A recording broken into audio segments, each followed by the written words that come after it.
Hello everyone, continue करते हैं chapter 9 of the companies act 2013 जिसका नाम है अकाउंट्स ऑफ कंपनीज। आज की क्लास में करेंगे सेक्शन नंबर 135 जिसका नाम है कॉर्पोरेट सोशल रिस्पांसिबिलिटी। शॉर्ट में इसे सीएसआर बोल देते हैं, पर बेटर होगा आप एग्जाम में पूरे वर्ड्स लिखें corporate social responsibility. Although CSR word इतना ज्यादा यूज होता है, कॉमनली यूज होता है, अगर आप सीएसआर लिखोगे तो भी गलत नहीं होगा। सो आपके ऑप्शन पूरे वर्ड्स लिखिए कॉर्पोरेट सोशल रिस्पांसिबिलिटी या शॉर्ट में लिख दीजिए सीएसआर। क्या दिया गया इस सेक्शन में, तो काफी लंबा सेक्शन है। जब हम इसे पढ़ते हैं तो हमें सेक्शन 135 भी पढ़ना होता है, साथ में सीएसआर पर बनाए गए स्पेशली अलग से रूल्स हैं वो पढ़ने होते हैं, और एक शेड्यूल 7 दिया गया है वो भी पढ़ना होता है। तो क्या क्या चीजें पढ़नी है पहले आपको वो एक बार गो थ्रू करवाता हूं और उसके बाद इसकी डिस्कशन करते हैं। ये है हमारे पास सेक्शन नंबर 135।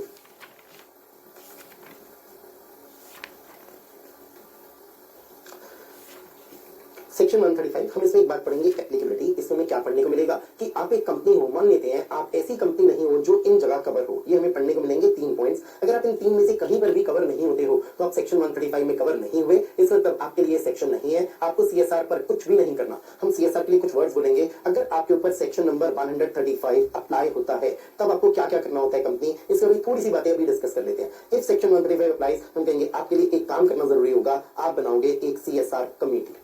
सीएसआर कमेटी बनाइए, ये एक काम हो गया। दूसरा काम जो आपको करना होगा, एक बनाई जाएगी सीएसआर पॉलिसी। ये सीएसआर पॉलिसी कैसे बनाई जाएगी, हम कहेंगे इसके लिए 2 वर्ड्स हम यूज करेंगे। एक वर्ड होगा रिकमेंड और एक वर्ड होगा अप्रूव।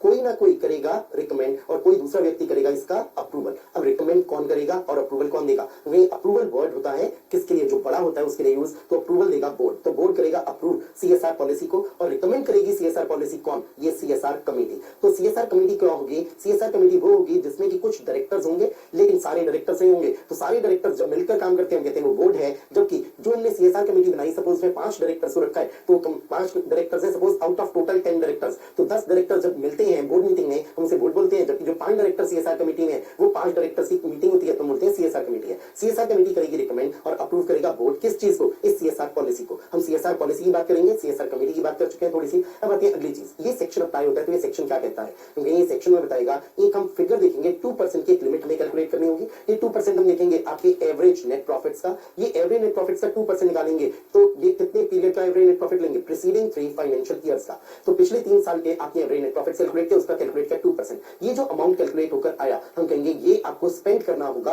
कंपनी किस चीज पर स्पेंड करना होगा, अपनी सीएसआर एक्टिविटीज पर। अब सीएसआर एक्टिविटीज क्या क्या होंगी, हम कहेंगे भाई ये तो कंपनी टू कंपनी डिफर करेगा। हो सकता है कोई कंपनी कहे हम तो जो सीएसआर एक्टिविटी करेंगे वो ये करेंगे, एनवायरमेंटल पोल्यूशन को रोकने का काम करेंगे, हम सारा पैसा इस पे खर्च करेंगे। हम कहेंगे कोई दिक्कत की बात नहीं है। कोई दूसरी कंपनी हो सकती है कहे हम तो सीएसआर एक्टिविटी अंडरटेक करेंगे, इंडिया में पॉवर्टी बहुत है तो पॉवर्टी दूर करने के लिए। कोई तीसरी कंपनी कहती है इंडिया में बहुत अनएजुकेटेड लोग हैं तो हम एजुकेशन देंगे बिल्कुल फ्री में, उसके लिए खर्चा करेंगे। हम कहेंगे सीएसआर एक्टिविटी जो भी आप चुनना चाहते हो कंपनी खुद से चुन सकते हो। बस एक बात है, ये जो सीएसआर एक्टिविटी चुनोगे जिस पर आप ये खर्चा करोगे, ये सीएसआर एक्टिविटी जरूर शामिल होनी चाहिए। कहां पर, आपकी सीएसआर पॉलिसी में। सीएसआर पॉलिसी का मतलब क्या है, आपने कंपनी अपनी एक सीएसआर पॉलिसी बनाकर ये बात निर्धारित की हुई है, तय की हुई है कि हम किन किन एक्टिविटीज पर खर्चा क्या करेंगे जो हम सीएसआर करेंगे। तो जो भी आप एक्टिविटी करोगे वो एक्टिविटी कौन सी करोगे, जो आपकी सीएसआर पॉलिसी में। सपोज आपने अपनी सीएसआर पॉलिसी में कहीं पर भी नहीं लिखा था कि हम फ्री में एजुकेशन दिया करेंगे, अब आप फ्री में एजुकेशन देने की एक्टिविटी नहीं कर सकते। अगर आप करना चाहते हो, बड़ा छोटा सा काम है, इस सीएसआर पॉलिसी को अमेंड करो। अमेंड करने का सिंपल तरीका है, जो सीएसआर कमेटी है वो रिकमेंडेशन देगी कि हम सीएसआर पॉलिसी में इंक्लूड करना चाहते हैं इस चीज को, फ्री में एजुकेशन देने को, और बोर्ड इसे अप्रूव कर देगा। जिस दिन बोर्ड अप्रूव कर देगा हम कहेंगे अब ये सीएसआर पॉलिसी में इंक्लूड हो गया है कि आप कंपनी खर्चा कर सकते हो एजुकेशन के लिए भी, और अब आप ये एजुकेशन पर खर्चा कर पाओगे।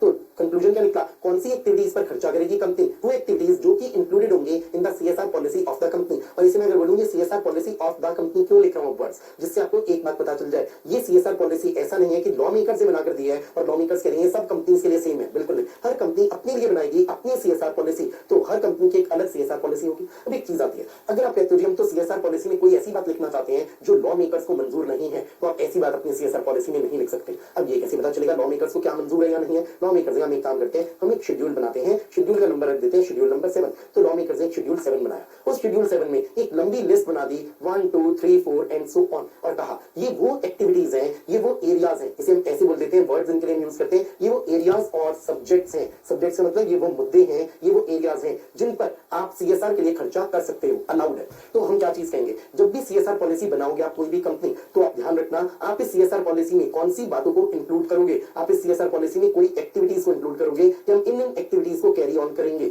जो एक्टिविटी आप इस सीएसआर पॉलिसी में कंपनी लिखना चाहते हो चेक जरूर कर लेना, वो एक्टिविटी जरूर शामिल होती हो उन एक्टिविटीज में जो शेड्यूल 7 में लिखी गई है। इसका मतलब अगर आपको रिलेट करो कंपनी जब भी आप सीएसआर पर कोई भी खर्चा करोगे तो खर्चा करते वक्त चेक करना कि जिस पर हम खर्चा कर रहे हैं वो हमारी सीएसआर पॉलिसी में इंक्लूडेड हो, और सीएसआर पॉलिसी में ओनली उन्हीं एक्टिविटीज को इंक्लूड करोगे आप जो एक्टिविटीज लिखी गई हैं इन शेड्यूल 7। वो शेड्यूल 7 में लिखे गए पॉइंट्स में कवर्ड है, इसका मतलब शेड्यूल 7 के बताए गए एरियाज और सब्जेक्ट्स में कवर्ड हो। चलिए ये हमने शेड्यूल 7 की बात को भी देख लिया। अब हम इसमें और कुछ चीजें भी पढ़ेंगे। मैं सोच रहा हूं पहले ऐसी जनरल डिस्कशन थोड़ी सी कर लेता हूं, उसके बाद आप लोगों को पढ़ाना शुरू करूंगा बुक में से। पहले कंसेप्ट को बना लेते हैं फिर रीडिंग करेंगे। हम एक बात देखेंगे कि क्या ये चीजें भी सीएसआर कहलाएंगी। अब मैं कुछ एग्जांपल्स आपको दे देता हूं जिसमें पता चलेगा कि क्या ये सीएसआर है या नहीं है। कॉमन सेंस से नहीं गेस करते हैं। सपोज हम कहते हैं कोई एक कंपनी है, कंपनी का नाम है सपोज रेनबैक्सी। रेनबैक्सी क्या काम करती है? ये करती है दवाइयां बनाती है। अब रेनबैक्सी कहती है जी देखिए एक बार हम तो दवाइयां बनाते हैं और लाइफ सेविंग ड्रग्स बनाते हैं। जो हम लाइफ सेविंग ड्रग्स बना रहे हैं, हमारी ये जो दवाइयां लेते हैं लोग, इससे उनकी जान बचती है। और किसी की जान बचाना कितना धर्म कर्म का काम है, कितना नेक काम है। हम सोसाइटी के लिए कितना कुछ करते हैं। हम तो अपना बिजनेस कैरी ऑन करते करते अच्छाई का काम कर देते हैं, भलाई का काम कर देते हैं। तो जो बिजनेस कैरी ऑन कर रहे हैं वो ही सीएसआर है। क्या लॉ इसे मान लेगा? हम कहेंगे बिल्कुल नहीं, ये तो कंसेप्ट गलत है बिल्कुल सीएसआर का।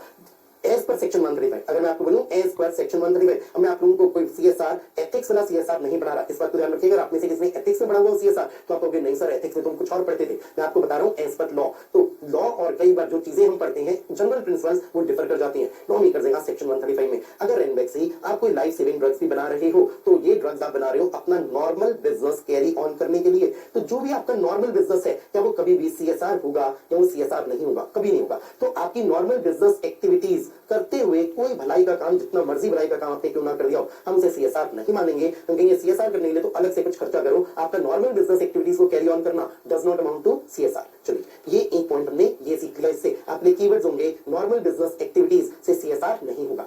आते हैं अगली चीज पर। सपोजिंग कंपनी कहती है, कोई भी कंपनी कहती है जी देखिए हमने तो एक हॉस्पिटल बनवाया है और उस हॉस्पिटल में होता है फ्री ट्रीटमेंट। क्या ये सीएसआर है? मैं कहूंगा बिल्कुल है। फ्री ट्रीटमेंट हो रहा है गरीब लोगों का तो पक्की बात है ये सीएसआर है, सीएसआर में काउंट होगा। पर अब कंपनी कहती है जी तो फ्री ट्रीटमेंट होगा सबका नहीं होगा, ये फ्री ट्रीटमेंट होगा केवल एंड केवल हमारे एम्प्लॉइज का जो हमारे यहाँ ही जॉब करते हैं। अब क्या इसे लिया जाए एज सीएसआर? हम कहेंगे बिल्कुल नहीं। अब इसे सीएसआर ना माना जाए, लॉ इसे सीएसआर नहीं मानेगा क्योंकि हम कहेंगे ये तो एक तरीके से जैसे हम अपने एम्प्लॉइज को सैलरी वेजेस देते हैं इसलिए क्योंकि वो हमारे लिए काम करते हैं, यहाँ पर भी हम अपने एम्प्लॉइज को फ्री ट्रीटमेंट दे रहे हैं, एक परक्विजिट हो रहा है उनके लिए। अब हम जनरल सोसाइटी के लिए कुछ नहीं कर रहे, खाली गरीब लोगों के लिए नहीं कर रहे, खास लोगों के लिए कर रहे हैं जो हमारे एम्प्लॉइज हैं, इस चीज से सीएसआर नहीं बोलेंगे। कंपनी कहती है चलो जी एम्प्लॉइज हैं लेकिन इनकी फैमिलीज तो हमारी एम्प्लॉय नहीं है ना, हम तो इनकी फैमिलीज का भी फ्री ट्रीटमेंट करेंगे। हम कहेंगे अभी भी सीएसआर नहीं है क्योंकि कहीं ना कहीं एक एम्प्लॉय को इस बात से खुशी होगी कि मेरी फैमिली का भी ट्रीटमेंट फ्री में करवा रही है मेरी कंपनी। तो इसका मतलब यहाँ कंसिडरेशन इनडायरेक्टली तो इन्वॉल्व है। वो एम्प्लॉय हाईली मोटिवेटेड फील करेगा कि उसका एम्प्लॉयर ये जो कंपनी है उसने कितना अच्छा सोचता है, इससे क्या इसे सीएसआर बोले? हम कहेंगे इसे भी सीएसआर नहीं बोला जाएगा। आते हैं फॉर एग्जांपल लेते हैं। मान लेते हैं कोई एक कंपनी है वो कहती है जी कोई पॉलिटिकल पार्टी है, मैं किसी का भी नाम क्यों लिखूं, कोई भी पॉलिटिकल पार्टी, ये पॉलिटिकल पार्टी अगर इलेक्शंस जीत जाएगी तो देश के लिए बहुत अच्छा रहेगा, देश का भला होगा। तुम तो देश का भला सोच रहे हैं और देश का भला कौन करेंगे? कुछ अच्छे पॉलिटिशियंस ही करेंगे। तो हमें चुनना है अच्छे पॉलिटिशियंस को। तो कोई पॉलिटिकल पार्टी जो बहुत अच्छा काम करेगी फ्यूचर में, हमें ऐसी उम्मीद दिखती है, हम उसका इलेक्शन कैंपेन देखकर ये बात जज कर रहे हैं कि अच्छी साबित होगी पॉलिटिकल पार्टी अगर पावर में आ जाती है। हम इस पॉलिटिकल पार्टी को दे रहे हैं डोनेशन।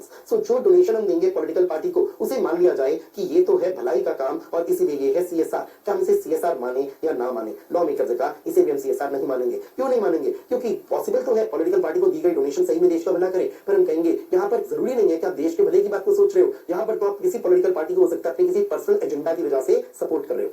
पॉलिटिकल पार्टीज के लिए एक सेक्शन बढ़ाया जाता है जिसका नंबर है सेक्शन नंबर 182। वो सेक्शन 182 भी कुछ स्ट्रिक्ट बातें बोलता है with respect to donation to political parties. Although उस सेक्शन में अगर हम देखें कोई भी लिमिट नहीं है कि आप कितना कंट्रीब्यूशन दे सकते हो किसी पॉलिटिकल पार्टी को, नो लिमिट, पर फिर भी वहां कुछ स्ट्रिक्टनेस जरूर है।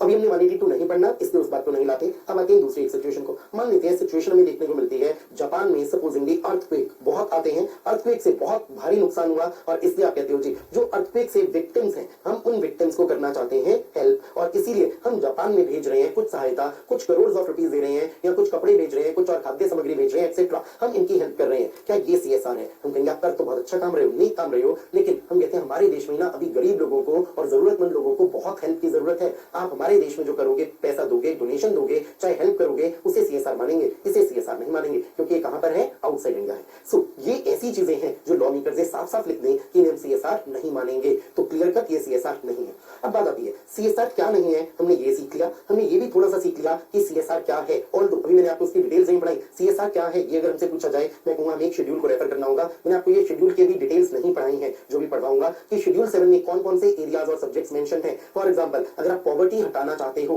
फ्री में एजुकेशन देना चाहते हो, एनवायरमेंट को प्रोटेक्ट करना चाहते हो, ये वर्ड्स मैंने यूज किए थे, ये आपको शेड्यूल 7 में लिखा मिलेंगे। अब बात आती है स्वच्छ भारत अभियान है, जिस पर बहुत काम होता है, बीजेपी गवर्नमेंट से बहुत ज्यादा प्रमोट करती है स्वच्छता को। अब स्वच्छ भारत कोष एक बनाया गया है जिसमें आप डोनेशन दे सकते हो। Prime minister national relief fund है जहां आप डोनेशन दे सकते हो। क्लीन गंगा फंड है कि गंगा की सफाई करनी है तो उसके लिए आप डोनेशन दे सकते हो। क्या वो डोनेशंस भी कहलाएंगी एससीएसआर? हम कहेंगे बिल्कुल कहलाएंगी, क्योंकि वो शेड्यूल 7 में लिखी गई है। तो अगर कोई एक्टिविटी शेड्यूल 7 में लिखी गई है तो हम कहेंगे कोई शक की बात ही नहीं, ये तो पक्का सीएसआर के लिए लिखी गई है। और जब आप अपनी सीएसआर पॉलिसी बनाना कंपनी, तो इस बात को इंश्योर करना सीएसआर पॉलिसी में वही एक्टिविटीज लिखी जाए जो एक्टिविटीज शेड्यूल 7 में मेंशन है। और शेड्यूल 7 के वो क्या कहलाती हैं? वो कहलाती हैं एरियाज और सब्जेक्ट्स। तो जब भी मैं शेड्यूल 7 वर्ड लाऊंगा तो मैं वर्ड यूज करूंगा एरियाज और सब्जेक्ट्स मेंशन्ड, या एक वर्ड हम लिख देते हैं एन्यूमरेटेड। जो एरियाज और सब्जेक्ट्स एन्यूमरेटेड हैं या फिर मेंशन्ड हैं, कहां पर एन्यूमरेटेड मेंशन्ड है? इन शेड्यूल 7। आप उन एरियाज और सब्जेक्ट्स पर अपनी सीएसआर पॉलिसी बनाओगे, उन्हीं पर एक्टिविटीज करोगे अपनी सीएसआर पॉलिसी में देखकर, तभी स्पेंड करना जो 2% की बात को स्पेंड करना है।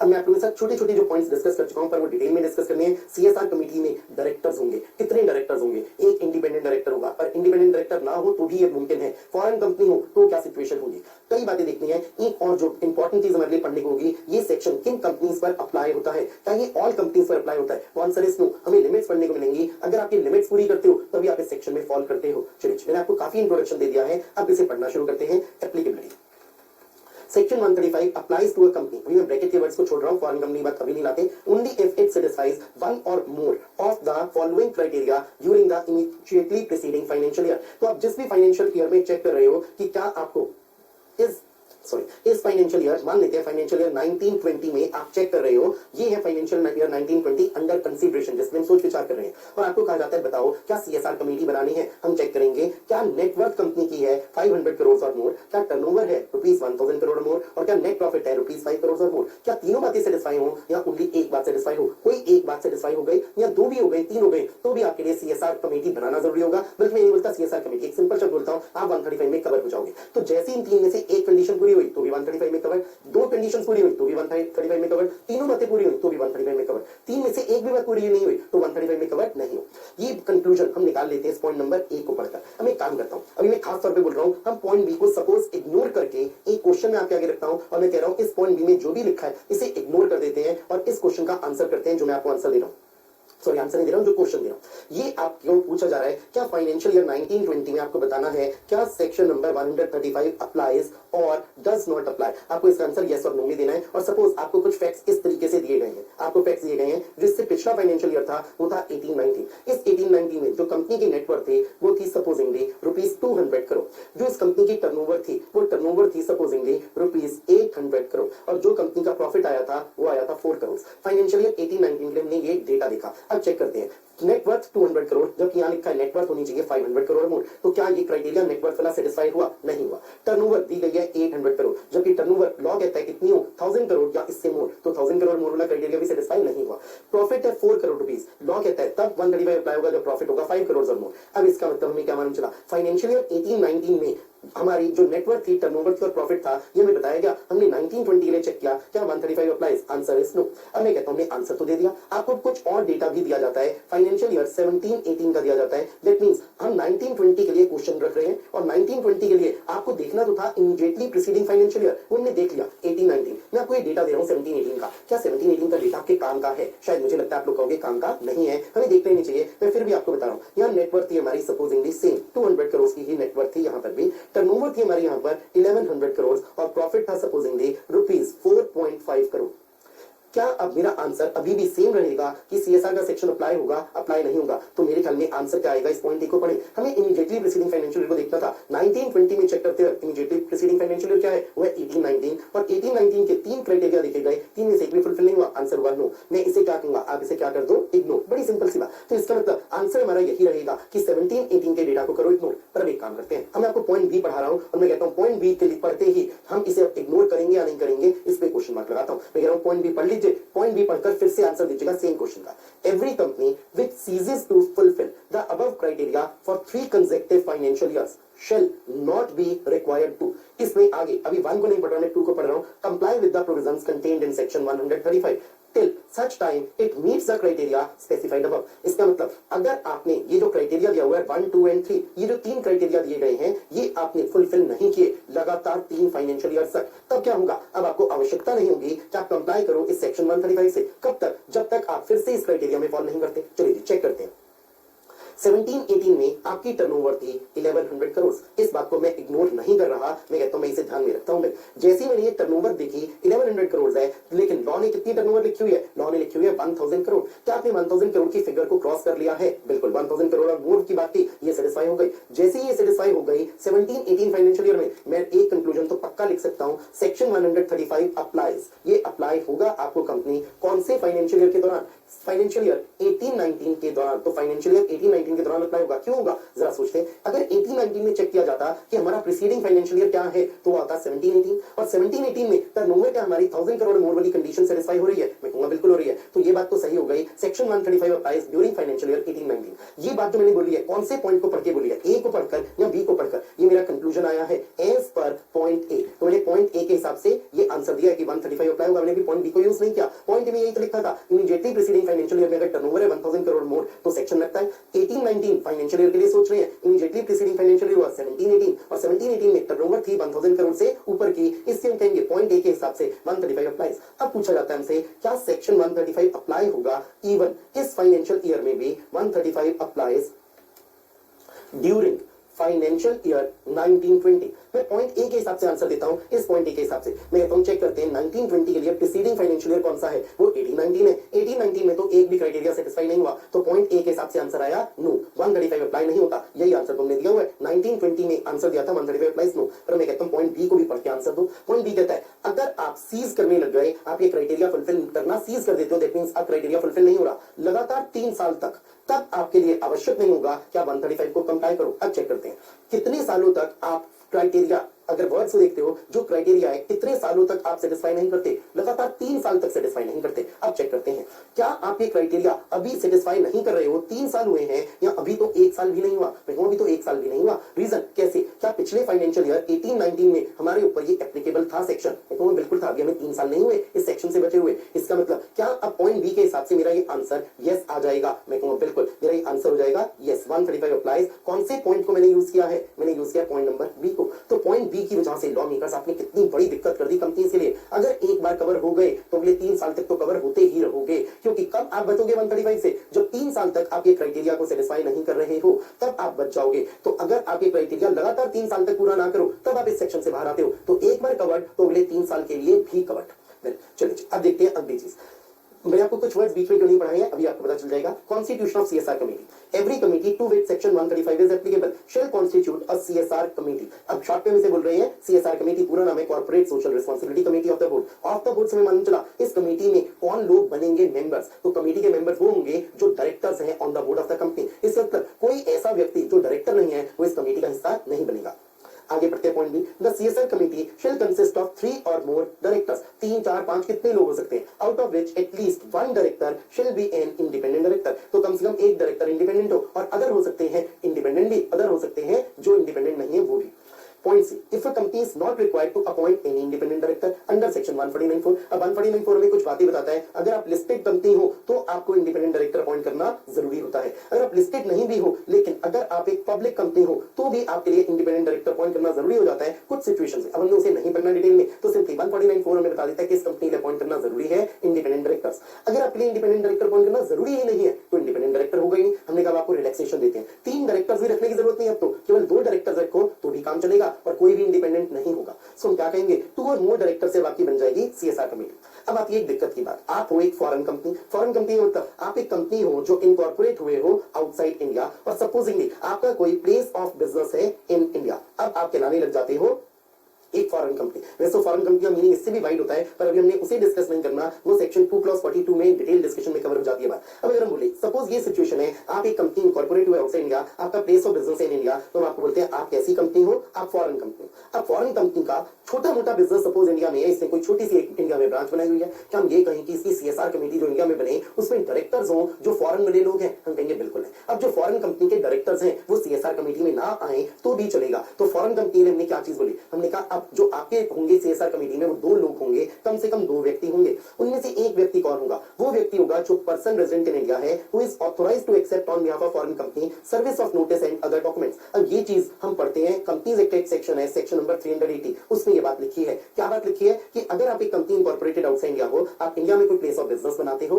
अब आप फॉरेन कंपनी बनते हो, तो आप इंडिया के किसी व्यक्ति का नाम बताओगे आरओसी को, और आरओसी को कहोगे कि अगर आरओसी तुम्हें फ्यूचर में कभी भी कोई भी नोटिस कोई भी डॉक्यूमेंट भेजना होगा तो तुम कहां पर भेजना, हमारे स्पेस ऑफ बिजनेस में मत भेजना जो हमने इंडिया में बनाया। ये तो हो सकता है इंडिया में बना हुआ तो है प्लेस ऑफ बिजनेस, पर महीने में शायद 20 दिन बंद रहता होगा, तो आरओसी जब भी नोटिस भेजना तो किसे भेजना, एक व्यक्ति का नाम दे देते हो। मान लेते हैं मिस्टर अरुण का नाम आपने दे दिया, तो मिस्टर अरुण वो पर्सन रेजिडेंट इन इंडिया है जिनका नाम फॉरेन कंपनी ने बताया है रजिस्ट्रार को कि रजिस्ट्रार जब भी तुम कोई नोटिस डॉक्यूमेंट भेजना तो मिस्टर अरुण को भेजना। ये बात कहां लिखी है, सेक्शन 380 में। लॉ मेकर्स ने बहुत लॉजिकल बात लिखी है। उन्होंने कहा फॉरेन कंपनी की जो सीएसआर कमेटी होगी उस सीएसआर कमेटी में एक व्यक्ति तो वही होगा मिस्टर अरुण जिसका नाम आरओसी को बताया गया था for sending notices to the foreign company. एक और व्यक्ति भी होगा, ये अदर व्यक्ति कौन होगा, फॉरेन कंपनी आप डिसाइड कर लेना, नॉमिनेट कर देना, इसका नाम बता देना फॉरेन कंपनी आप, पर एक कौन होगा, वो तो वही होगा जो 380 वाला व्यक्ति था। अब इससे एक बात मान चलिए क्या फॉरेन कंपनी पर भी ये सेक्शन अप्लाई होगा, हम कहेंगे बिल्कुल। तो हर कंपनी पर अप्लाई होगा। फॉरेन कंपनी आमतौर पर इस टर्म कंपनी में कवर नहीं होती, इस बात को ध्यान रखेंगे। जब भी कभी कंपनी वर्ड लिखा होता है उसमें फॉरेन कंपनी शामिल कभी भी नहीं होती,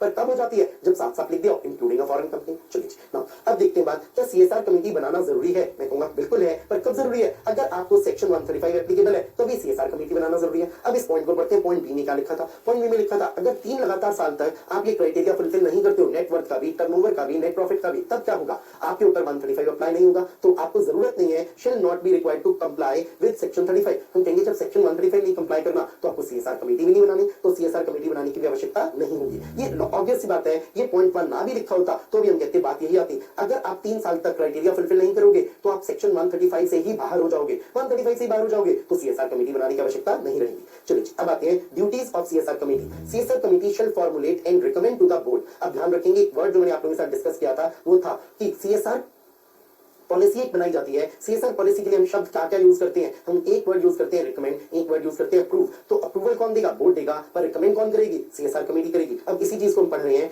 सीएसआर कमेटी आप क्या करोगे, आप बनाओगे, रिकमेंड करोगे बोर्ड को a CSR policy. CSR policy shall indicate the activities. अब यहाँ वर्ड इंडिकेट का मतलब कैसे आ रहा है, इंडिकेट का मतलब आ रहा है कंटेन। तो जो आपने सीएसआर पॉलिसी रिकमेंड करनी है सीएसआर कमेटी, वो उसमें इंडिकेट करना, उसमें लिखना वो activities to be undertaken by the company in areas और सब्जेक्ट स्पेसिफाइड इन शेड्यूल 7। अब मैं आप लोगों को वर्ड्स बोले थे, जब भी शेड्यूल 7 की बात आती है तो लॉ मेकर्स वर्ड्स यूज करते हैं एरियाज और सब्जेक्ट्स जो लिखे गए हैं शेड्यूल 7 में। तो एरियाज और सब्जेक्ट्स जो लिखे गए हैं शेड्यूल 7 में उनमें से ही कोई चीजों को इंक्लूड किया जाएगा इन द सीएसआर पॉलिसी। मैं काम करता हूं, थोड़ा सा जंप करते हैं और आपको पहले शेड्यूल 7 दिखा देता हूं, एक आइडिया लग जाए शेड्यूल 7 में किस तरीके की बातें लिखी हैं। अब इससे समझने वाली बातें बहुत बहुत कम होंगी, जो बात होगी याद करने की होगी, और इसे अगर आप वर्ड टू वर्ड ना भी याद करो तो भी चलेगा। अब ये है शेड्यूल 7 के लिखे गए एरियाज और सब्जेक्ट्स। तो एरियाज और subjects specified under schedule 7 are as under eradicating, खत्म करना हंगर, पॉवर्टी, मेल न्यूट्रिशन की बात होती है। इंडिया में बहुत सारे ऐसे बच्चे हैं जिन्हें वो न्यूट्रिशन ही नहीं मिलता जो उन्हें मिलना चाहिए, इस वजह से कई सारी बीमारियां हो जाती हैं, खासकर जब वो बहुत इन्फेंसी की स्टेज में होते हैं, बहुत छोटे बच्चे होते हैं।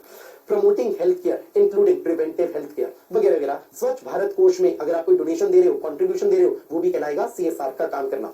प्रमोटिंग एजुकेशन, तो फ्री में एजुकेशन दे रहे हो, स्पेशल एजुकेशन दे रहे हो, एम्प्लॉयमेंट एनहांसिंग वोकेशन स्किल्स दे रहे हो। इसका मतलब इंडिया में इतनी अनएम्प्लॉयमेंट है, अगर आप ऐसे कोर्सेज चलाते हो जिससे आप लोगों को हेल्प कर रहे हो कि वो आगे जाकर कोई काम कर पाए जिससे कि उन्हें रोजगार मिल पाए, तो हम उसे भी कवर कर लेंगे सीएसआर में। बस आपका मकसद पैसा कमाना नहीं होना चाहिए, पैसा खर्च करना है, इस बात को ध्यान रखिएगा। जब सीएसआर का कंसेप्ट आएगा 135 में, वो आपको ये नहीं कह रहा है कि आपको पैसा कमाना है, आपको खर्च करना है। 2% की एक बात हम पढ़ लेंगे, 2% of average net profits of preceding 3 financial years खर्च करिए।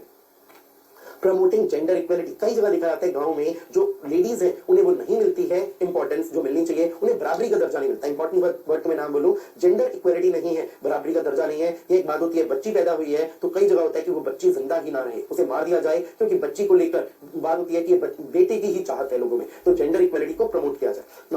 ओल्ड एज होम सेटअप किए जाए, डे केयर सेंटर्स किए जाए। बेचारे बूढ़े लोग हैं जिनके पास रहने की कोई जगह नहीं है, नालायक बच्चे थे जिन्होंने घर से बाहर निकाल दिया, तो ऐसे बेचारे बूढ़े माँ बाप कहाँ जाएंगे, ओल्ड एज होम्स में जाएंगे। एनवायरमेंट को लेकर बहुत सारी बातें लिखी गई, इकोलॉजिकल बैलेंस लाया जाए वगैरह वगैरह।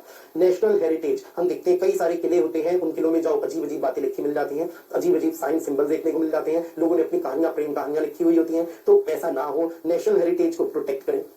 Millions for benefits of armed forces veterans, war widows, their dependents। एक बेचारा शहीद हो गया, इतनी कम पेंशन आती है कि उसकी विडो सर्वाइव नहीं कर पा रही, उन्हें हेल्प करना। Contribution to prime minister national relief fund, rural development project, slum area development वगैरह वगैरह। अब ये सारे के सारे जो हमें लिखे मिल रहे हैं, ये एरियाज और सब्जेक्ट्स हैं जिन्हें बोलते हैं contained in, enumerated in, specified in schedule 7। ये आप लोगों को एक बार पढ़ने जरूर चाहिए, पर क्या वर्ड टू वर्ड याद करने का फायदा होगा? नहीं। इतना कर लीजिए कि आप 5-7 पॉइंट्स लिख पाए, सफिशिएंट होगा। अब मैंने आप लोगों को शेड्यूल 7 का हल्का सा आइडिया दे दिया है कि शेड्यूल 7 में क्या क्या एरियाज और सब्जेक्ट स्पेसिफाइड है। अब आगे वापस से जो ड्यूटीज ऑफ सीएसआर कमेटी पढ़ रहे थे, सीएसआर कमेटी आपको क्या करना होगा, आप रिकमेंड करोगे बोर्ड को एक सीएसआर पॉलिसी। जो सीएसआर पॉलिसी आप रिकमेंड करोगे उसमें आप लिखोगे कि हमारी कंपनी क्या क्या एक्टिविटीज करेगी। इसे मैंने आपको ऐसे बताया था, सीएसआर पॉलिसी आप रिकमेंड करोगे, सीएसआर कमेटी अप्रूव करेगा बोर्ड। सीएसआर पॉलिसी में क्या लिखी होंगी, वो सारी एक्टिविटीज लिखी होंगी जो कि कोई कंपनी करना चाहती है। मान लेते हैं किसी कंपनी ने कहा हम तो सीएसआर एक्टिविटीज में केवल एक एक्टिविटी लिखेंगे, क्या ये मुमकिन है? मैं कहूंगा बिल्कुल है। एक कंपनी आती है हम तो 2 एक्टिविटीज लिखेंगे, हम कहेंगे बिल्कुल मुमकिन है। पर जो एक्टिविटी आपने लिख दी केवल आप उसके लिए ही खर्चा करोगी, और कौन सी एक्टिविटी लिखोगे, जो स्पेसिफाइड होगी इन शेड्यूल 7 के एरियाज और सब्जेक्ट्स में। चलिए, तो यही वर्ड्स आए, तो सीएसआर पॉलिसी में कंटेन्ड होंगी वो एक्टिविटीज जो कि कंपनी तुमने अंडरटेक करनी है, और कौन से एरियाज कवर करोगी सीएसआर पॉलिसी की एक्टिविटीज में, वो एरियाज और सब्जेक्ट्स जो लिखे हैं शेड्यूल। ये एक बहुत इंपॉर्टेंट पॉइंट है, तभी से मैंने ज्यादा एम्फेसिस दिया। CSR committee shall recommend the amount of expenditure to be incurred on the CSR activities। आपकी CSR एक्टिविटीज है A1, A2, A3, A4 ऐसे करके A10। ये मैंने A क्यों लिखा है, 10 एक्टिविटीज हम करेंगे ऐसा लिखा गया है। तो किस एक्टिविटी पर कितना खर्चा होगा ये भी आप रिकमेंडेशन देना। बस CSR कमेटी आपका काम है रिकमेंडेशन देना। फाइनली कौन करेगा, फाइनलाइज कौन करेगा, बोर्ड करेगा, और उसी फाइनलाइज करने को हम कहते हैं अप्रूवल देगा board. CSR committee shall monitor the CSR policy of the company from time to time। ऐसा मत करना तुम CSR कमेटी कि तुमने CSR पॉलिसी रिकमेंड कर दी, बोर्ड ने अप्रूवल दे दिया और अब CSR कमेटी चुपचाप बैठ जाए, कोई काम नहीं करना। बिल्कुल है, आपको मॉनिटर करना है सीएसआर कमेटी इस सीएसआर पॉलिसी को। रीजन में जो बोर्ड ऑफ डायरेक्टर्स हैं वो तो शायद बहुत बिजी होंगे कंपनी को मैनेज करने में, शायद बोर्ड ऑफ डायरेक्टर सीएसआर पर ज्यादा ध्यान नहीं देंगे, तो सीएसआर कमेटी तुम्हारी जिम्मेवारी है, तुम मॉनिटरिंग करना, तुम देखना कि जो बातें लिखी गई थी, जो एक्टिविटीज लिखी गई थी इन सीएसआर पॉलिसी, वो सच में अंडरटेक की जाए, उन पर जो खर्चा रिकमेंड किया था वो खर्चा सच में हो। तो सीएसआर कमेटी तुम इंस्टीट्यूट करना, यहाँ पर इंस्टीट्यूट का मतलब क्या है, तुम डेवलप करना, तुम बनाना। यहाँ इंस्टीट्यूट मींस डजंट मीन कि कोई इंस्टीट्यूट बना हुआ है जो कोचिंग दे रहा है, कोई पढ़ाई करवा रहा है, कोई स्किल्स डेवलप करवा रहा है। यहाँ आप डेवलप करना वर्क की तरह यूज हो रहा है इंस्टीट्यूट, ना कि नाउन की तरह। तो सीएसआर कमेटी तुम बनाना a transparent monitoring mechanism for implementation of the CSR projects or programs or activities। Monitoring हो, इसमें चेक्स रहे। तुम ये बात को देखना सीएसआर कमेटी कि जो बातें लिखी गई हैं इन द सीएसआर पॉलिसी उन्हें सच में अंडरटेक करे, और ये काम तुम कहेंगे बोर्ड का भी है। खाली तुम नहीं देखोगे, बोर्ड भी देखेगा, ऑल्दो जनरली बोर्ड इस पर कम ध्यान देता है, सीएसआर कमेटी ज्यादा ध्यान देती है। Duties of the board पढ़ते पॉइंट है, the board shall after taking into account the recommendations made by the CSR committee approve the CSR policy for the company। तुमने बात की थी बोर्ड आपका काम क्या होता है, तो बोर्ड आपका काम होता है आप अप्रूव करते हो इस CSR पॉलिसी को, जो CSR पॉलिसी रिकमेंड की थी CSR कमेटी ने। तुमने कहा बोर्ड तुम क्या करना, रिकमेंडेशन को ध्यान में रखना, जो रिकमेंडेशन दिए CSR कमेटी ने, और तुम अप्रूव करना, ये कीवर्ड हो गया इस CSR पॉलिसी को। The board shall ensure that the activities as are included in CSR policy are undertaken by the company। तो बोर्ड तुम्हारी भी जिम्मेवारी हो गई कि जो बात CSR पॉलिसी में लिखी गई है वो लिखी ना रह जाए, एक्चुअली में अंडरटेक हो। इसी अंडरटेक को मैं कह सकता हूं इंप्लीमेंट हो। तो इंप्लीमेंटेशन की बात किन किन को चेक करनी है, बोर्ड को भी चेक करनी है, और हम साथ के साथ कहेंगे आपको भी चेक करनी है सीएसआर कमेटी। सीएसआर कमेटी के लिए अगर पॉइंट डी को फिर से पढ़ो, सीएसआर कमेटी तुम डेवलप करोगे एक ट्रांसपेरेंट मॉनिटरिंग मैकेनिज्म जिससे चेक करो कि इंप्लीमेंटेशन हो रहा हो as stated in the CSR policy. The board shall ensure that the company spends in every financial year at least 2% of the average net profits of the company made during the 3 immediately preceding financial years। अब एक simple सा logic है, common sense. अगर law makers कह रहे हैं 2% को खर्च करो, तो लॉ मेकर्स ये थोड़ी कहेंगे 2% मैक्सिमम खर्च करो। अगर उन्होंने लिख दिया 2% मैक्सिमम खर्च करो, कंपनी तो 100 रुपए खर्च करेंगे क्योंकि 2% तो मैक्सिमम है। तो लॉ मेकर्स कहेंगे मिनिमम 2% खर्च करो, इसके ऊपर खर्च करना चाहते हो खर्च कर दो। 2% किसका देखोगे, एवरेज नेट प्रॉफिट्स। जैसे वर्ड देखते हो एवरेज, इसका मतलब एक साल की तो बात होगी नहीं, एक से ज्यादा साल की बात होगी। लॉ मेकर्स का बड़ा ट्रेंड लो 3 साल का, पिछले 3 साल के टोटल प्रॉफिट निकालो, 3 से डिवाइड करो, उसका 2% निकालो और इतना खर्च करो। जो भी खर्चा करोगे वो करोगे इन परसुएंस ऑफ सीएसआर पॉलिसी। इसका मतलब फिर से क्या आया, वही मतलब जो भी आप एक्टिविटी के लिए खर्चा करना चाहते हो, ये 2% का पहले चेक करना क्या वो एक्टिविटी इंक्लूडेड है या इंक्लूडेड नहीं है आपकी सीएसआर पॉलिसी में। अगर वो सीएसआर पॉलिसी में इंक्लूडेड नहीं है तो आप खर्चा नहीं करोगे। इसका मतलब जब भी आप खर्चा करोगे तो ध्यान रखना वो खर्चा होना चाहिए इन परसुएंस ऑफ सीएसआर पॉलिसी, वो एक्टिविटी पर ही खर्चा करना जो एक्टिविटी लिखी गई है आपकी सीएसआर पॉलिसी में। Net profit shall not include such sums as may be prescribe. अब इस परसेंटेज को हम रूल्स बनाकर कह सकती है, जब नेट प्रॉफिट कैलकुलेट किया जाएगा तो नेट प्रॉफिट कैलकुलेट करते वक्त आप किन किन चीजों को इंक्लूड नहीं करोगे, किन्हें प्लस नहीं करोगे। आमतौर पर तुम कहते हैं नेट प्रॉफिट कैलकुलेट करते वक्त सारी इनकम्स को ले लिया जाएगा, पर अब सीजी बता देगी रूल्स बनाकर नेट प्रॉफिट कैलकुलेट करते वक्त कुछ ऐसी इनकम्स होंगी जिन्हें इंक्लूड नहीं करोगे। दैट मींस है तो आपकी इनकम, ये शेल नॉट इंक्लूड का मतलब क्या होगा, ये है तो आपकी कोई इनकम बट स्टिल इसे इंक्लूड नहीं किया जाएगा। shall be calculated in accordance with the provisions of section 198। Section 198 हमें बताता है कि जब भी कंपनी आप अपना P&L बनाओगे तो उसमें किन किन चीजों को आप प्लस करोगे, किन चीजों को माइनस करोगे, किन्हें प्लस नहीं करोगे, इस पर भी रोक, और किन्हें माइनस नहीं करोगे, ये बातें। तो आइटम्स जो डिडक्ट होंगी, जो डिडक्ट नहीं होंगी, आइटम्स जो ऐड होंगी, जो ऐड नहीं होंगी, वो बात बताता है 198। हम कहेंगे 198 भी अप्लाई होगा, पर एक स्पेशल पॉइंट आ जाएगा, सीजी द्वारा बताई गई जो जो इनकम्स हैं या जो जो ऐसी चीजें हैं जो P&L में आमतौर पर तो क्रेडिट होती है पर अब क्रेडिट नहीं होंगी। क्यों? रूल्स ने प्रिस्क्राइब किया। आगे पढ़ते हैं। The company shall give preference to the local area and areas around it where it operates for spending the amount earmarked for CSR activities। वैसे तुम कहते हैं CSR एक्टिविटी उसको सबको माना जाएगा जो भी आप करोगे इन इंडिया, बस आउटसाइड इंडिया खर्चा किया तो CSR नहीं कहलाएगा। अब सपोजिंगली कोई एक कंपनी है दिल्ली में है, हम कहते हैं अपने नेबरहुड में ज्यादा काम करना, प्रेफरेंस देना, पर ओनली प्रेफरेंस वर्ड यूज है। इसका मतलब ये नहीं है कि आप कंपनी दिल्ली में हो तो आप चेन्नई में अगर फ्लड्स आते हैं तो आप चेन्नई के लोगों की हेल्प नहीं कर सकते। आप बिल्कुल कर सकते हो क्योंकि इन इंडिया है, लेकिन प्रेफरेंस देना आमतौर पर कोशिश करना आप अपने लोकल एरिया, अपने नेबरहुड को पहले कवर करो। तो वर्ड यहाँ है प्रेफरेंस देना, local area, areas around it को। Disclosures in board's report. The board's report shall disclose the composition of the CSR committee कि कौन कौन डायरेक्टर्स हैं, उनके नंबर भी बताए जाएंगे, उनके नाम भी बताए जाएंगे। कंटेंट्स ऑफ सीएसआर पॉलिसी, हमारी सीएसआर पॉलिसी में क्या क्या बातें लिखी है, ये कंटेंट्स का मतलब क्या होगा, कौन कौन सी एक्टिविटीज पर हम खर्चा करेंगे, कौन कौन सी एक्टिविटीज हमने इंक्लूड की है, और ये एक्टिविटीज कौन सी होंगी। शेड्यूल 7 में जो स्पेसिफाइड है एरियाज और सब्जेक्ट्स, उनमें से ही कोई एरिया सब्जेक्ट्स को आप लिखोगे अपनी सीएसआर पॉलिसी में। The reasons for not spending the amount of 2% in pursuance of its CSR policy in case the company fails to spend such amount. Law ने कहा है 2% का खर्चा करो, पर आप 2% खर्च नहीं कर पाए, किसी वजह से कुछ कम खर्चा हुआ, तो उसके रीजंस बताओ क्यों हम खर्चा नहीं कर पाए। चलिए सीएसआर की डेफिनेशन पढ़ते हैं। ये डेफिनेशन में लॉ ने नहीं दी, सेक्शन 135 में नहीं दी, रूल 2 ने दी। अब रूल 2 किसका है, कंपनीज सीएसआर पॉलिसी रूल्स 2014 है। इन रूल्स में रूल नंबर 2 ने बताया सीएसआर का मतलब क्या है। CSR means and includes but is not limited to. इसका सीएसआर में ये बातें शामिल हो जाएंगी, पर इनके अलावा भी कुछ चीजें कवर हो सकती हैं। इससे वर्ड्स देखिए, but is not limited to projects और प्रोग्राम्स रिलेटिंग टू एरियाज और subjects specified in schedule 7। Schedule 7 वाली जितनी भी चीजें आपने की हैं वो सीएसआर है। अब एक चीज को देखिएगा, शेड्यूल 7 का मेंशन कितनी बार आ जाएगा, अगले पॉइंट 2 में भी हम देखेंगे, यहां भी शेड्यूल 7 के एरियाज और सब्जेक्ट्स की बात आ जाएगी।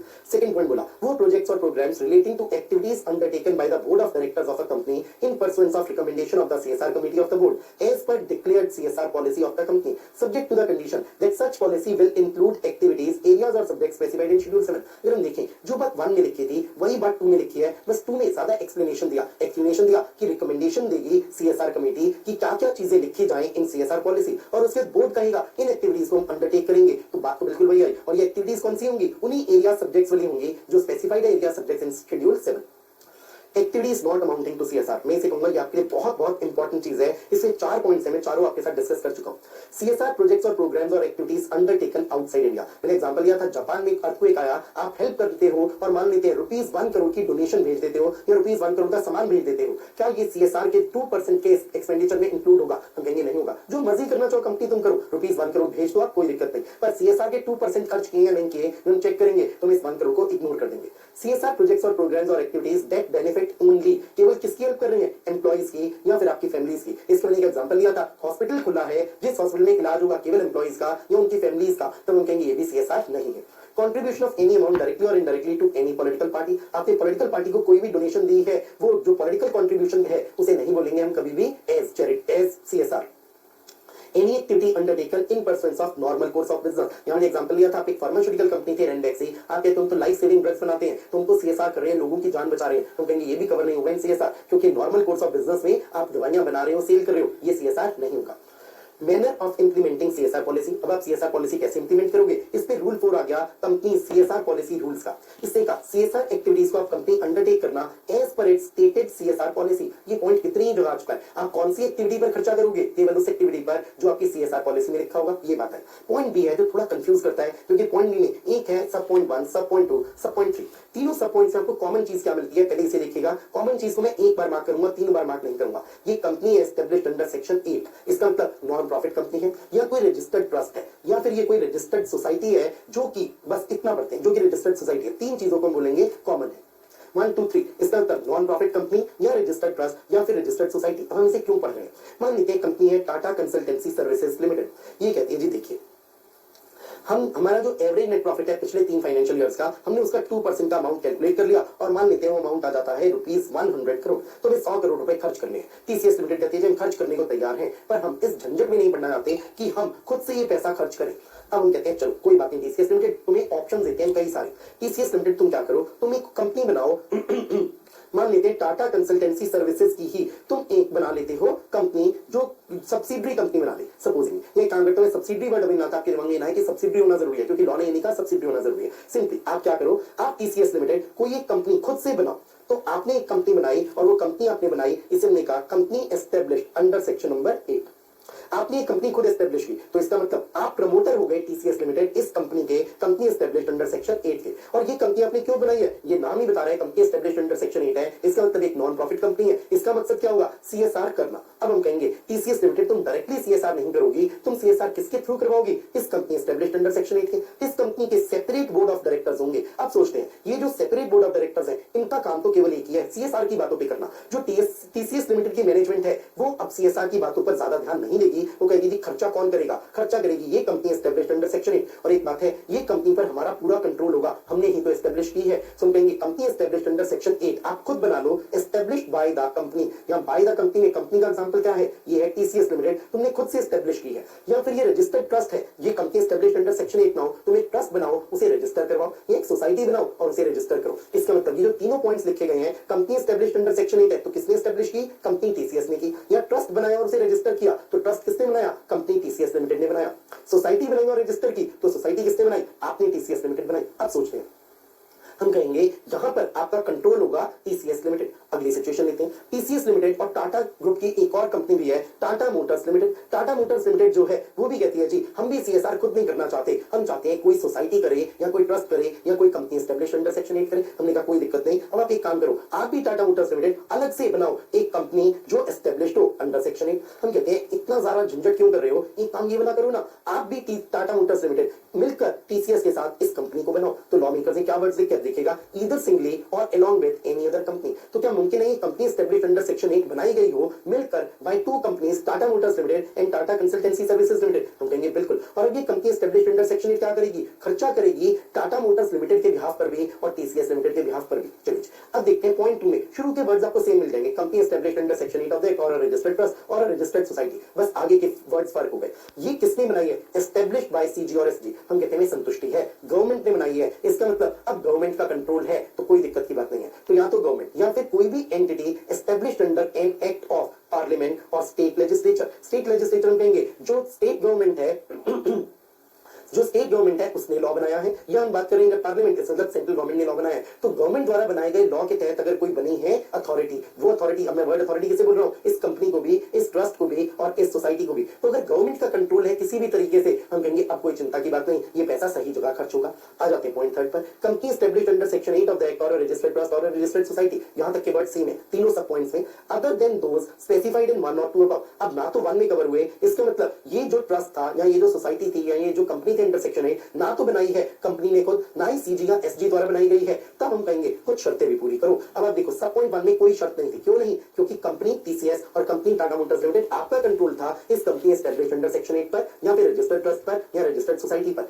पॉइंट 2 में हम कहेंगे कंपनी तुम्हारा कोई कंट्रोल नहीं था, गवर्नमेंट का कंट्रोल था। पर पॉइंट 3 में तो ना तो कंपनी का कंट्रोल है ना गवर्नमेंट का कंट्रोल है, तो कुछ शर्तें आ गई। सच कंपनी और ट्रस्ट और society has an established track record of 3 years in undertaking similar programmes और प्रोजेक्ट्स। इसका मतलब क्या हुआ, अगर एक नई बनी है सेक्शन 8 कंपनी, आप उसे ये जिम्मा नहीं दे सकते कि हमारे बिहाफ पे खर्चा करना। अगली बात देखते हैं, company has specified the projects और programs to be undertaken, the modalities, modalities को आप कह सकते हो details of utilization of funds of such projects and programs and the monitoring and reporting mechanism. अब सपोजिंग टीसीएस लिमिटेड कहती है हम तो इस झंझट में भी नहीं पड़ना चाहते कि हम एस्टेब्लिश करें, टाटा मोटर्स लिमिटेड कहती है हम भी इस झंझट में नहीं पड़ते कि हम खुद एस्टेब्लिश करें एक कंपनी अंडर सेक्शन 8। ये कहते हैं जी देखिए एक कंपनी पहले से ही बनी हुई है अंडर सेक्शन 8 जो सन 2000 से बनी हुई है, तो 3 साल वाली कंडीशन तो पूरी हो गई और ये कंपनी एस्टेब्लिश अंडर सेक्शन 8 क्या काम कर रही है, ये एजुकेशन देने का काम कर रही है। मान लेते हैं ये कोई एनजीओ है। अब टाटा मोटर्स लिमिटेड कहती है देखिए ना तो हम खुद झंझट करेंगे खर्चने का, ना ही हम खुद कोई ट्रस्ट बनाएंगे या सोसाइटी बनाएंगे या कंपनी अंडर सेक्शन 8 बनाएंगे, हम नहीं बनाएंगे। ये जो ऑलरेडी बनी हुई एनजीओ है जो 2000 से काम कर रही है एजुकेशन देने का, हम तो इसके थ्रू करेंगे सीएसआर, पैसा खर्च करवाएंगे इससे। हम कहेंगे टाटा मोटर्स लिमिटेड कर सकते हो, तुम बस ये शर्तों को पूरा करना। पहली शर्त टाटा मोटर्स लिमिटेड कहती है देखिए जी पूरी हो गई, कैसे, 3 साल का इसका ट्रैक रिकॉर्ड है सिमिलर प्रोग्राम्स और प्रोजेक्ट्स में। टाटा मोटर्स लिमिटेड कहती है हमारी भी सीएसआर पॉलिसी में हमने एजुकेशन की बात लिखी है, तुम एजुकेशन पे खर्चा कर सकते हैं। और ये कंपनी एस्टेब्लिश अंडर सेक्शन 8 जो 2000 में बनी थी, इसका भी काम क्या है, इसका काम भी है एजुकेशन के लिए ही खर्चा करना। अब हम कहेंगे भाई ये कंडीशन तो सेटिस्फाई हो गई। अब अगली बात हम कहेंगे टाटा मोटर्स लिमिटेड तुम डिटेल में बताना इस कंपनी एस्टेब्लिश अंडर सेक्शन 8 को कि फ्री में एजुकेशन देनी है तो किस जगह पर देनी है, कहां पर, कौन से गांव में जाकर देनी है, किन लोगों को देनी है, बच्चों को देनी है, बूढ़ों को देनी है, तो सारी मॉडलिटीज तुम बताना, डिटेल्स बताना। मॉनिटर करना इस कंपनी एस्टेब्लिश अंडर सेक्शन 8 को अगर तुमने सपोज 50 करोड़ रुपए दे दिए हैं खर्च करने को, तो इस पर चेक रखना, इस पर सुपरविजन रखना, मॉनिटर करना, इससे रिपोर्टिंग करवाना कि जो 50 करोड़ रुपए हमने तुम्हें दिए हैं, टाटा मोटर्स लिमिटेड कहती है वो तुम एनजीओ में बता देना कि तुमने ये 50 करोड़ कब, कहां, किस बात के लिए खर्च किए।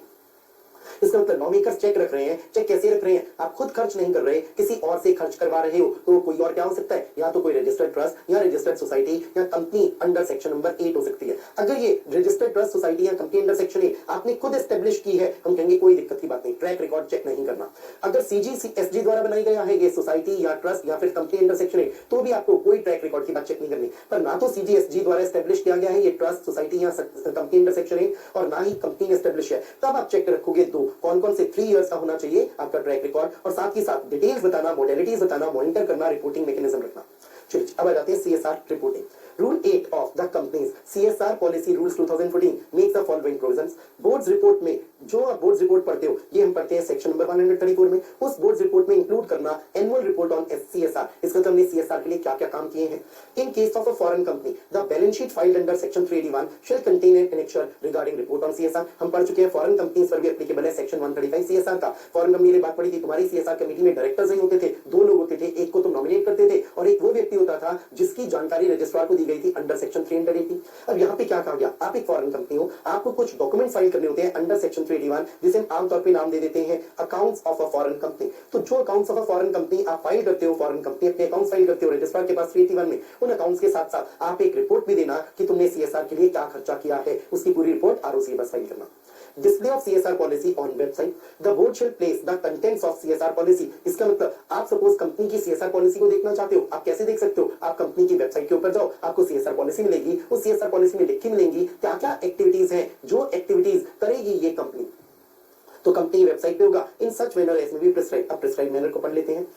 Rule 9 of the company's corporate social responsibility rules 2014 and Rule 6 of company's accounts rules। इन दोनों रूल्स को हमने इकट्ठा पढ़ा और दोनों में सेम बात थी। CSR policy and its contents shall be displayed on the company's website if any as per the particular specified in annexure to the company's CSR policy rules। अब ये annexure का मतलब क्या है, आपको एक फॉर्मेट दिया गया है, उसी को यहाँ annexure बोला गया है। जो फॉर्मेट आपको दिया गया है उसी फॉर्मेट पर वेबसाइट पे डिस्प्ले करना। इसका अपने तरीके से आप कोई फॉर्म फॉर्मेट नहीं बनाओगे, फॉर्मेट कौन दे रहा है आपको, रूल्स ही बता रहे हैं। चलिए अब आते हैं इसके आगे। ये चीज मैंने आप लोगों को एक जस्ट गो थ्रू करवाया था, वर्ड टू वर्ड नहीं बढ़ाया था और शायद यहाँ पढ़ने की जरूरत भी नहीं है। शेड्यूल 7 में कौन कौन से एरियाज और सब्जेक्ट्स लिखे गए हैं, अगर आप पूरे सेंटेंसेस ना पढ़कर ओनली जो मेरे अंडरलाइन वर्ड्स हैं इन्हें भी पढ़ लो तो भी आई बिलीव सफिशिएंट होगा। फिर भी अगर आप में से कोई समय लगाकर पढ़ना चाहता है, पूरे सेंटेंसेस पढ़ो, समय लगा के याद करना चाहते हो चाहे याद भी कर लो, पर जो इंपॉर्टेंट बात है वो क्या है, आप एटलीस्ट 5 पॉइंट जरूर लिख पाओ। अगर आपको कोई क्वेश्चन पूछा जाता है कि शेड्यूल 7 में कौन कौन से एरियाज और ऑब्जेक्ट स्पेसिफाइड है, तो ये वर्ड्स 5-7 वर्ड्स आपको याद जरूर करने ही करने हैं। चलिए यहाँ पर हमने फिनिश किया सेक्शन नंबर 135। आपको देखने को मिलेगा इस सेक्शन में भी बहुत डिटेल्स हैं, सो डिटेल्स को याद रखना है क्योंकि डिटेल्स आमतौर पे समझी नहीं जा सकती, कुछ हद तक डिटेल्स एनालाइज हो जाती हैं जो मैंने आपको एनालिसिस करा दिया। एग्जाम में जो क्वेश्चन आएगा वो आप इजीली हैंडल कर पाओगे अगर आपको ये सारी बात याद है, पर याद रखना अपने आप में एक बड़ा चैलेंज है। रिवीजन करिएगा, चीजें याद भी रहेंगी। Thank you very much everybody, bye bye, take care.